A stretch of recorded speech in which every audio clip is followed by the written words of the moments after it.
Good afternoon, everybody. Big Mike back here with you once again.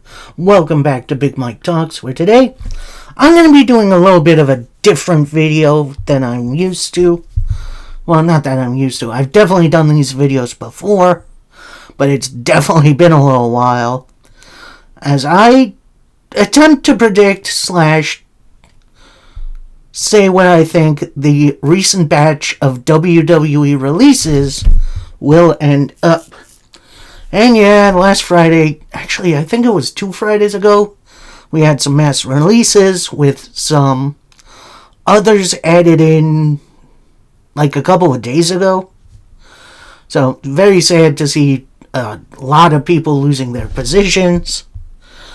But I do believe they'll land back on their feet somewhere else. So we're going to go through them, and I'm going to try to, like I said, kind of predict / where I think they will end up. So 1 and 2 are kind of connected for now because I know they're a couple. I don't know if they're married yet. It's Aleister Black and Zelina Vega. So Aleister originally had a WWE run, got released, had a interesting AEW run. Loved the House of Black, one of my favorite groups.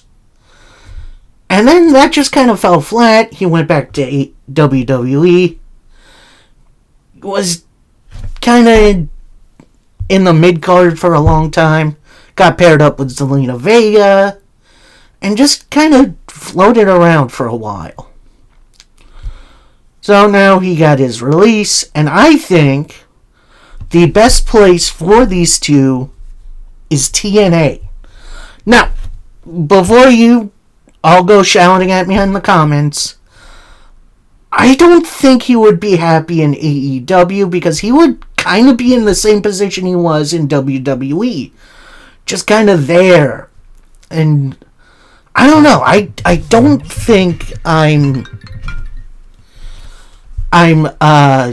into a House of Black reunion because Brody King is honestly low-key killing it on his own along with Bandito. So reuniting the House of Black just doesn't interest me at the moment.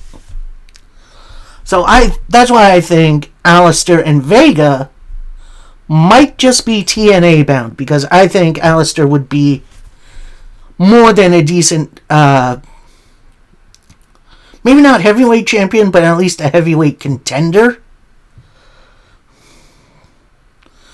And I feel like he would be really good in that position. And Zelina Vega obviously has ties to TNA. She was a former Knockouts champion. 2-time Knockouts champion, actually. When she teamed with Sarita. That was her later one. And then earlier on, Taylor Wilde. So, yeah, she definitely has ties to TNA. And I think it would be fun to bring her back in. Maybe they could be the power couple behind Rosemary's powers or something. I think that would be a nice little mix. Next up, this one was a big surprise because she was involved in a storyline before her release. It's Kairi Sane. Now, there are some talks of her maybe going back to WWE as soon as Backlash on Saturday, but that's just a rumor for now. So I'm just going to say where I think she's going to end up. I think she's going to end up back at Stardom. Maybe she'll go to Marigold for a little while. But I think eventually she's going to make it back to AEW.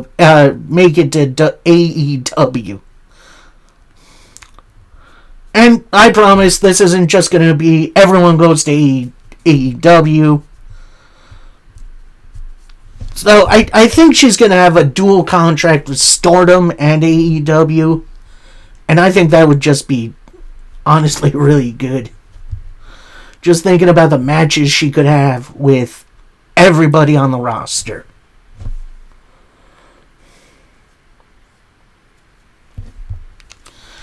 Next up is Santos Escobar, in which this is a very big surprise because he just went down for surgery on his leg, I believe, or was it his elbow? I'm not sure. So definitely stinks that he got cut. I think originally I would have thought, oh, he'd be perfect for the rebooted Lucha Underground. If you don't know, Lucha Underground had a tease on their Twitter not long ago, but apparently that's just going to be for showing certain shows on YouTube, which, you know, I'm definitely there for. So I think the main place Santos Escobar could go is CMLL. Now, apparently, Santos Escobar's father, Legado del Fantasma, is a part of ruling body over Lucha Libre. But I think Santos Escobar would be a really good fit in CMLL with, again, eventually a dual contract with AEW. Honestly, I think Santos Escobar would be a fun fit for AEW too. But I don't think that happens until maybe a little further down the line. Next up, Motor City Machine Guns. One of my... No, I'm going to say it. My favorite tag team of all time. How WWE had these guys on their roster. They were tag team champions for a couple of times, but they didn't really do anything. Like, they didn't, move the needle. And if you heard the reactions they've got, which was zero, it's a real shame, because these guys are so entertaining. Even years after their rise, they're still killing it. They'd be a perfect fit for AEW's tag division. Inject some life into their tag division, really. Because it feels like AEW's focus on trios right now is, well, fine, because I do like some trios action. But the tag division does need a little help. And I think the Guns would help mightily. And, of course, I don't know if they'd get their TNA theme song, which is way above whatever they had in WWE. Raise your fist. Whatever that is. So, yeah, Guns, I think, perfect fit for AEW. Apollo Crews. This guy has pretty much been the cut dodger. Because every time there's a round of cuts, everybody thinks, oh, he's going to be gone. And then he sticks around and really doesn't do anything. Which is such a shame, because he is so talented. Now, personally, I don't think he's going to sign anywhere that specific. I think he's going to go on a fun little independent run. And honestly, I could see him end up in like Pro Wrestling Noah or New Japan eventually. As fun as it would be to see him in an AEW, I don't know where he would really fit in. Other than maybe a fun challenger for Kevin Knight, which I wouldn't be against. But, yeah, I think he has a good independent run. Maybe finishes up in AEW. Zoe Stark. Now, this one is another interesting story. Because she, right before she got cut, she was cleared to come back to the ring. So she was good to go. She was ready. And then she got the phone call. Which, honestly, that stinks. Because Zoe definitely had a ton of potential. And honestly, I do think she still does. And the place I'd put her, I think I'd put her in TNA. I think she would really help out the Knockouts division and breathe a little bit of life into it. Which, not saying the Knockouts aren't really good, but I do feel like they need a little help. Next up, Alba Fire, which definitely a shame to see her go, especially with I feel like she was a really good fit with Chelsea Green and her Secret Service. But then they really didn't do anything with her, which is a shame because she's really talented. I think as Kaylee Ray, which is her former name, I think she goes to AEW. I think she would be a nice little fit. Maybe she fits right into the Comeback Kid story with Willow Nightingale. And honestly, I think she could have banger matches with anybody on the roster. Maybe she does a little ROH run and takes the title from Athena, which I wouldn't be against. Next up is the entirety of the Wyatt Six. That's Uncle Howdy, Nikki Cross, Joe Gacy, Eric Rowan, and Dexter Lumis. So many people. I was so hyped for them when they got started. Then they would just take these big hiatuses and not be on TV for a while. Then they had that MFT rivalry, which I'll talk about a couple of them in a few seconds. And then they really didn't do anything. It's so sad because these guys, again, had so much potential. And yet the creative just fell flat. So I'm going to go through the individual members because I don't think they're going to be sticking together. As interesting as it would be to have them to be that, I think they're going their separate ways. So I'm going to start with Uncle Howdy, a.k.a. Bo Dallas. And honestly, I think it feels like he's been tired of wrestling for a while now. And that's why I think he's going to announce his retirement soon. I could be wrong, and he could be like managing someone. But I feel like he's kind of done with wrestling. He's been screwed over time and again with WWE, and I don't know if he's been other places. Maybe he has. Maybe he's not the big indie guy. So I think he's probably going to retire. I do hope I'm wrong, because he deserves so much better. Nikki Cross. I think she goes to MLW. Now, the reason is, MLW has definitely been building up their women's division. You got Shotzi in there, part-time, Priscilla Kelly. They just signed Lady Frost, which is a big old get. And I think Nikki Cross would really help them get a really big name in there and have a steady women's division. Next up is Joe Gacy, and I think he does what Apollo Crews is about to do. I think he does a little independent run, but I think he mostly stays in Game Changer Wrestling. His style definitely fits that style a bit more, and yeah, I feel like that would be a nice fit for him. Eric Rowan. Hear me out on this one. WrestleMania week saw the wrestling debut of -1, aka Mr. Brody Lee Jr., which I saw a couple of his matches. Yeah, he's fine for a young man. But I think eventually we are going to feature Mr. Brody Lee Jr., aka -1, on TV a little bit more. And I think Eric Rowan would be perfect as his, heater. As the guy he sends into matches to squash people. Which, honestly, could be a nice little story. Could include the other members of the Dark Order. Nervig 1, John Silver, and Alex Reynolds. And kind of rebuild the Dark Order a little bit.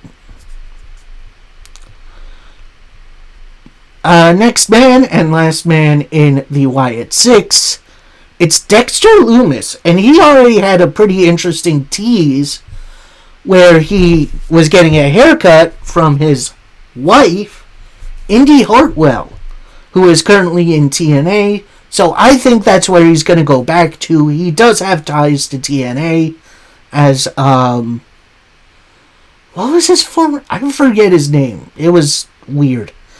So yeah, I think they're going to do that power couple thing in TNA for a bit. Although apparently Indy Hartwell's contract is coming up. So we'll see what happens there. But yeah, I do think Loomis is going to end up in TNA. Next up, the big old surprise of the releases this week. It's the New Day, Kofi Kingston and Xavier Woods. And my jaw hit the floor when I first saw this. Like, although they didn't get released, apparently they mutually parted ways. Although from what I've been seeing online, it looks like TKO/WWE wants certain talent to have a pretty significant pay cut. And it looks like New Day said no and walked out. So, just like the Motor City Machine Guns, I think the New Day head for AEW. And for one reason alone, I want to see the New Day versus the Young Bucks. That match would be good. It's been teased for a while now. And honestly, Bucks and Omega did share a video game ring, if that makes any sense, with the full members of the New Day at like a convention once. So, yeah, I think New Day would be a slam dunk for AEW. Although apparently WWE are looking to keep Woods due to the up, down, down YouTube stuff. Like they're doing with Tyler Breeze, which I still don't know if he's... Like, he still does indie dates, but he doesn't wrestle for WWE, which is weird. So, yeah, overall, I think they go to AEW, which... Yes, please. So, this is the two last on this list. And a little update, I'm not going to be talking about the NXT releases because I'm not super familiar with them. I haven't really watched NXT since like the first episode of the 2.0 era, which not my cup of tea. So I'm going to leave people like that off this list, and I'm just going to focus on the main roster people. And that includes JC Mateo, formerly known as Jeff Cobb. And Jeff Cobb kind of feels like what went on with the Motor City Machine Guns. He was just signed to be away from AEW. Now, Jeff Cobb does have some history with AEW. He was brought in to be the hitman for the Inner Circle group with Jericho. Although that was kind of a one and done, which was definitely a little sad. So I think we're going to see Jeff Cobb, not just in AEW, but I think he's going to go back to New Japan. Have a dual contract. Then I think he and Will Ospreay, along with maybe a couple other people, are going to bring the United Empire to AEW, which... yeah, I'm for. Let's do it. And then this last release, at least for now, there are rumors there's more to come, so keep your eye out for that one.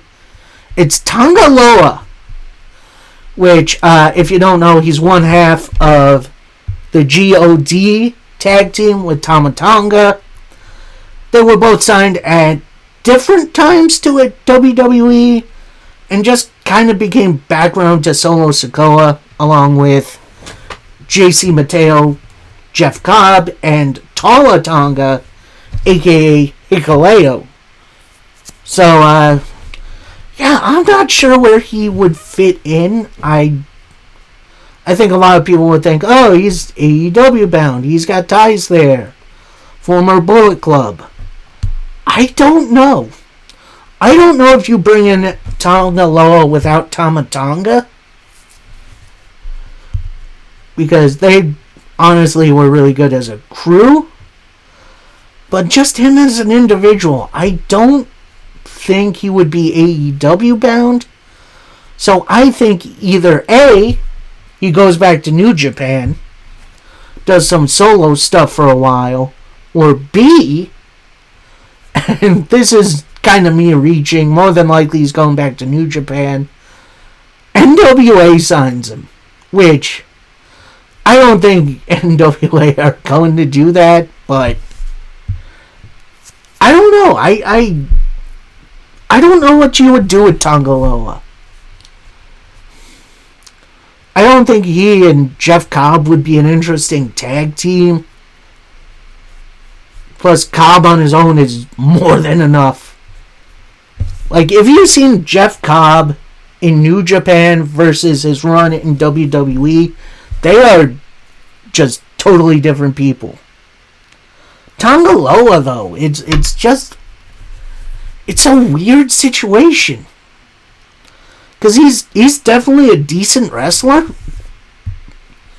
But I don't know if he's on the level of AEW.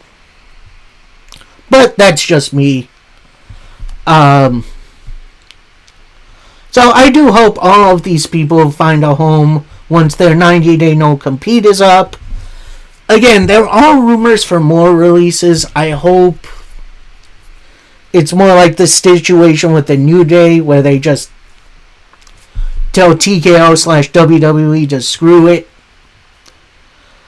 So, yeah, this is going to be an interesting time, and I hope you all enjoyed.